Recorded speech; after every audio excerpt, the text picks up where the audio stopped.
एक बार एक बालक काशी से पढ़ करके आया, खूब विद्वान बन के आया। अपने पिताजी के पास आकर के बोला, पिताजी मैं सब कुछ पढ़ के आया हूं, आप जहां से चाहो पूछ लो। तो पिता ने यही पूछा, बताओ पाप के बाप का नाम क्या है? नहीं बता पाया। बोले ये तो नहीं पढ़ाया गुरुजी ने। बोले ढूंढ के आओ कौन है पाप के बाप। बालक ने कल पढ़ा ढूंढने के लिए, तभी 2-3 दिन निकल गए, कहीं से उत्तर नहीं मिला पाप का बाप कौन।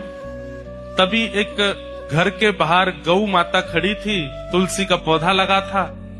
बालक ने सोचा किसी वैष्णव का घर है, 2-3 दिन हो गए कुछ खाया पिया नहीं, यहाँ पे कुछ पा लेता हूँ। उस घर में जैसे ही प्रवेश किया, वो किसी वैष्णव का घर नहीं था, एक वैश्या का घर था।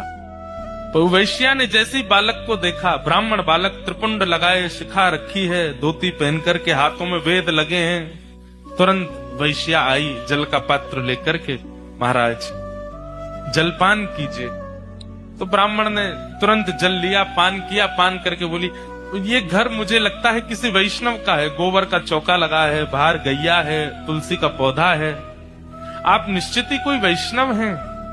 वैश्या बोली, वैष्णव का तो नहीं पता मैं हूं कि नहीं, पर मैं एक नगर वैश्या हूं। जैसे ही कहा नगर वैश्या, ब्राह्मण बालक तो तुरंत बाहर गया, वमन करने लगा, अपने पेट में हाथ लगाने लगा, पानी निकालने लगा बाहर।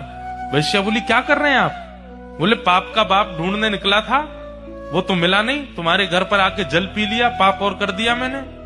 अरे तुम्हारे घर का पिएंगे हम, तुम्हारे हाथ का खाएंगे हम। जैसे ही सुना कि पाप के बाप को खोजने निकले थे, वैश्या ने मन में सोचा, ज्यादा दूर नहीं जाने दूंगी, यहीं मिलाती हूं। अब भगवान जल पी ही लिया है आपने, पाप तो हो ही गया आपसे, अब तो आपको जाना पड़ेगा, नदी स्नान करनी पड़ेगी, जनेऊ बदलनी पड़ेगी, पंचगव्य पान करना पड़ेगा, तभी आप शुद्ध होगे। ब्राह्मण बोले, और नहीं तो ये सब करना पड़ेगा तभी शुद्ध होऊंगा मैं।